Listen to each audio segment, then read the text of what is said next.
मैं कीर्ति परोहा क्लास 12 की general English की क्लास में आपका बहुत स्वागत करती हूँ। बच्चों, हम रिवीजन सेक्शन स्टार्ट किए हैं पोम का। जो पोम एक्सट्रैक्ट रहते हैं जो कि आपके 3 मार्क्स के रहेंगे, और अभी भी क्या ब्लूप्रिंट आगे आता है माध्यमिक शिक्षा मंडल बोर्ड का वो निश्चित नहीं है, लेकिन ये 100% श्योर है कि पोम एक्सट्रैक्ट आपको आने ही आने हैं। या तो वो 3 मार्क्स के होंगे या फिर वो 3 मार्क्स के 2 पोम एक्सट्रैक्ट मिल सकते हैं। तो प्रैक्टिस अपन करके रखते हैं। पार्ट 1 में हमने कुछ पोम इंपॉर्टेंट वाले जो थे उनको अध्ययन किया था। आज भी हम फिर से इंपॉर्टेंट एक्सट्रैक्ट जो पोम के हैं उनका अध्ययन पार्ट 2 में करेंगे। नेक्स्ट वीडियो में भी हम पार्ट 3 बनाएंगे, वो भी आपके पोम एक्सट्रैक्ट पर बेस्ड रहेगा। तो चलिए बच्चों शुरू करते हैं। सबसे पहले आप नोटबुक निकालें, नोटबुक में वो पोम नंबर निकालें ताकि आप उसको रीड करें। रीड करने से आपको उस पोम की लाइनें भी याद हो जाएंगी और आपको पहचानते बनेगा कि ये किस पोम का आंसर पूछा गया है। तो पोम नंबर 1 से देखें। Teach me to listen Lord to those far from me, the whisper of the hopeless, the plea of the forgotten, the cry of the anguished. यहाँ पर ईश्वर से प्रार्थना कर रहा है ना कवि कि मुझे सुनना सिखाइए जो मुझसे दूर हैं, उन लोगों को सुनना सिखाने की प्रार्थना कर रहा है।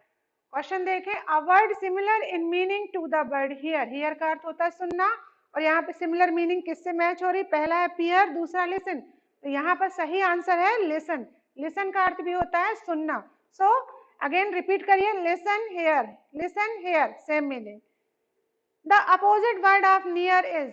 नियर का अपोजिट विरुद्धार्थी वर्ड पूछना है तो नियर का अर्थ होता है पास, दूर का क्या हो जाएगा? फार। तो आप ऐसे भी कंपेयर कर सकते हैं, नियर फार, फार नियर, ऐसे करके याद करिए तो जल्दी याद होगा। तो अपोजिट वर्ड नियर का क्या हो जाएगा? फार। सी नंबर का क्वेश्चन देखिए। Give the name of the poem from which these lines have been taken.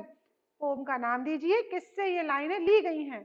बिल्कुल सिंपल है, बहुत बढ़िया क्लू है कि जो फर्स्ट लाइन लिखा है एक्सट्रैक्ट का, उसी में ही पहली लाइन में आपकी पोम का आंसर, पोम का नाम छुपा हुआ है। तो आपकी पोम का नाम क्या हो जाएगा? Teach me to listen Lord. Poem का नाम लिखिए और उसके नीचे अंडरलाइन करते जाइए। बच्चों, ये आपको अभी सरल लग रहा होगा, लेकिन अगर आप इसकी लिख के प्रैक्टिस करेंगे देन आप श्योर हो पाएंगे कि आपको अच्छे से याद हो गया है। नहीं तो आप इसका सिर्फ 30% ही दिमाग में याद रख पाएंगे। सो राइटिंग प्रैक्टिस करते रहिए। ये जो एक्सट्रैक्ट दिख रहा है ये है पोम नंबर 7 से। Can I admire the statue great when living man starve at its feet? Can I admire the parks green tree, a roof for homeless मिस्री? अब यहाँ पर कवि क्या बोल रहा है कि मैं उस किसी महापुरुष की जो मूर्ति है उसको मैं महान नहीं मानता, क्योंकि लोग यहाँ पर भूख के मारे दम तोड़ते हैं। मैं पार्कों की, गार्डन की हरियाली को महत्व नहीं देता, क्योंकि मैं बहुत सारे लोगों को कैसा देखता हूँ? बेघर देखता हूँ। तो इसमें क्वेश्चन पूछे गए हैं। तो पहला है नेम द पोएट, पोएट का नाम देना है, और पोएट का नाम है W.H. डेविस। आप 3 बार इस पोएट का नाम लिख के देखिए सही स्पेलिंग से, तब आपको याद होगा। तो पोएट का नाम हो गया W.H. डेविस। बी क्वेश्चन देखो बच्चों। Give the meaning of the word starve. Starve, starve यानी डाई ऑफ हंगर। तो यहाँ पर सही आंसर क्या हो जाएगा? डाई ऑफ हंगर, यानी भूख से मरना, भूखों मरना। भूखों मरना मतलब अकाल या उसके कारण, आपको भोजन की कमी के कारण। क्वेश्चन हम देखते हैं सी। Why does the poet say that he can't admire the statue great? देखो सिंपल, पहली लाइन में लिखा हुआ है Can I admire the statue great when living men starve at its feet? मतलब हम उसको स्टैच्यू को कैसे ग्रेट माने? तो आंसर है the poet says so because. कभी ऐसा इसलिए कह रहा है, ही फाइंड्स, वो देखता है, people starving to death at the feet of statue. वो देखता है कि बहुत सारे लोग भूख के मारे मर जाते हैं किन्हीं महान मूर्तियों के चरणों के पास। इसलिए वो कहता है कि can I admire the statue great when living man starve at its feet. और आपको यदि वहां पर एग्जाम में आंसर ना याद आए तो बहुत बड़ा क्लू है कि इन 2 लाइनों में, इन 2 एक्सट्रैक्ट में ही आपके क्वेश्चन का जो पूछा गया है उसका आंसर छुपा हुआ है। इसका अपन अथवा वाला एक क्वेश्चन देखते हैं। Give noun form of admire. Admire का नाउन फॉर्म होता है एडमिरेशन, तो ये इसका नाउन फॉर्म हो गया। आप इसको लिखते जाइए, जल्दी याद होता जाएगा बच्चों। नेक्स्ट पोएम एक्सट्रैक्ट है पोएम नंबर 10 से, रीड करते हैं। Wise were the human hands that set her there above the world and time's dominion, the soul of all that life's calm pure alone revealed its boundless self mystic and bare। अब ये एक the hill top temple जो pome है उसका बहुत ही famous stanza है। इसके question देखते हैं। What is the synonym of the word pure? Pure का समानार्थी शब्द क्या है? यहाँ आंसर देखें। First infinite, second spirit, third mystic, fourth indite. यहाँ पे प्योर यानी होता है शुद्ध, और आत्मा कैसी होती है? शुद्ध होती है। स्पिरिट, इसका सही आंसर हो जाएगा बी, सेकंड स्पिरिट। बी देखें। What is the opposite of the word pure? Pure का अपोजिट वर्ड भी बताना है, तो प्योर का अपोजिट वर्ड इसमें ऑप्शन देखें। A impure, second secure, third ignore and fourth sure. यहाँ पर इसका सही आंसर हो जाएगा प्योर का अपोजिट होता है इम्प्योर यानी अशुद्ध। प्योर यानी शुद्ध और इम्प्योर यानी अशुद्ध। अगेन देखें सी नंबर का question, give the name of the poet. Poet का नाम बताइए। फिर से मैं आपसे बार बार बोल रही हूँ, आप पोएम का नाम और उसके साथ में पोएट का नाम जरूर याद करिए। तो यहाँ पर पोएट का नाम है श्री अरबिंदो। नेक्स्ट क्वेश्चन देखें बच्चों, पोम नंबर 4 से है। पोम नंबर 4 निकालिए आप। You are so great and I am so small, I tremble to think of you, world at all. And yet when I said my prayers today, a whisper inside me seemed to say, you are more than the earth, though you are such a dot. You can love and think and the earth cannot. यहाँ पर वो एक आश्चर्यजनक दुनिया के बारे में बताता है कि तुम बहुत विशाल हो, मैं बहुत छोटा हूँ। मैं तुम्हारे बारे में सोच के ही कहता हूँ सिहर जाता हूँ, और मेरे अंदर से एक प्रार्थना निकलती है कि तुम पृथ्वी से भी बड़ी हो। दुनिया बहुत बड़ी है और दुनिया एक छोटी सी बूंद में भी समाहित है। दुनिया प्रेम कर सकती है, सोच सकती है, लेकिन पृथ्वी नहीं। क्वेश्चंस देखें इसके। Find out the word from the lines given above which.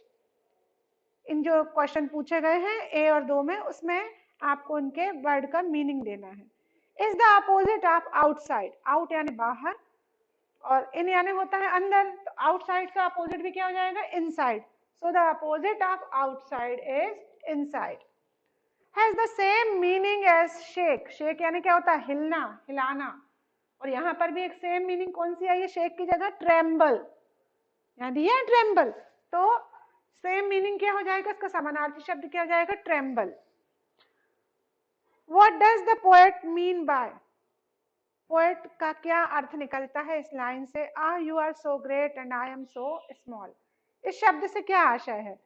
The poet means that the earth is too large and he is very small. कवि का कहना है कि पृथ्वी जो है वो बहुत बड़ी है और ही इज वेरी, वो बहुत छोटा है इन कंपैरिजन टू इट। पृथ्वी की तुलना में वो बहुत छोटा है। सी देखे question, name the poem. Poem का नाम बताइए। तो पोम का नाम आपको याद हो गया होगा बार बार पढ़ने से। पोम का नाम है वंडरफुल वर्ल्ड। नेक्स्ट देखते बच्चों, ये है अपना पोम नंबर 16 से। पोम नंबर 16 का नाम याद है आपको? यदि याद नहीं है तो यहाँ पर ही छुपा हुआ है, द इंग्लिश लैंग्वेज। क्वेश्चन पहले रीड करेंगे अपन extract. Some words have different meanings and yet they are spelled the same. A cricket is an insect, to play it, it's a game. On every hand, in every land, it is thoroughly agreed. The English language to explain is very hard indeed. अब अंग्रेजी भाषा के बारे में है कि सबकी कुछ कुछ शब्दों के अलग अलग मीनिंग भी निकलते हैं, भले ही वो एक जैसे स्पेलिंग में हो। क्रिकेट कहीं एक कीड़ा है और क्रिकेट कहीं पर एक खेलने वाला गेम है। क्वेश्चन देखो, the above line have been taken from the poem. Poem का नाम ये मैंने यहाँ पर डॉट किया है, आप पूरा लिखेंगे, ये ध्यान रखना बच्चों।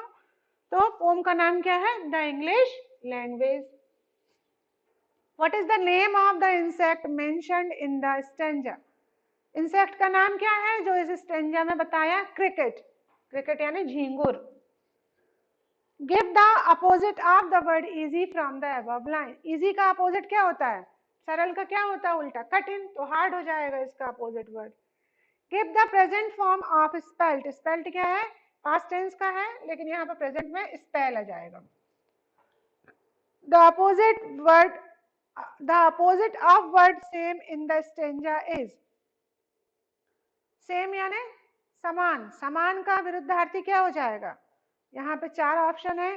First difficult, second different, third hard, fourth every. तो सेम का यहाँ पर सेम यानी समान और डिफरेंट यानी अलग अलग, तो सही आंसर हो जाएगा डिफरेंट।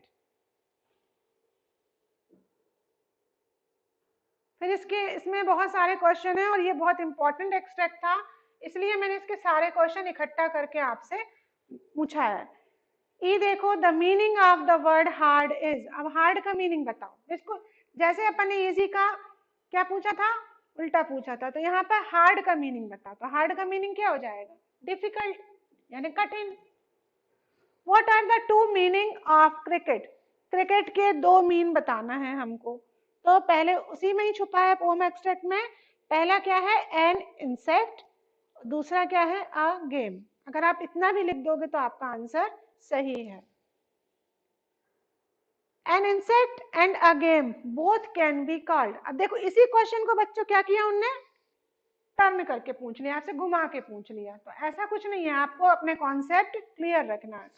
तो an insect and a game both can be called, क्या बोला जाएगा इसको? क्रिकेट। क्रिकेट का ही पढ़ा ना अपन ने। Cricket is an insect, cricket is a game. Question number H देखो, what is thoroughly agreed everywhere? सब जगह क्या माना गया है?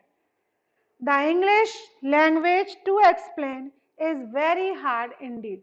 सभी जगह यह स्वीकार किया गया है कि अंग्रेजी भाषा को समझाना और समझना बहुत कठिन है। पर ऐसा नहीं है ना बच्चों, आपको सबको सरल लग रही ना इंग्लिश। क्वेश्चन अब देखो, ये वाला पोम देखो, 13 से पोम एक्सट्रैक्ट आया है। But what am I?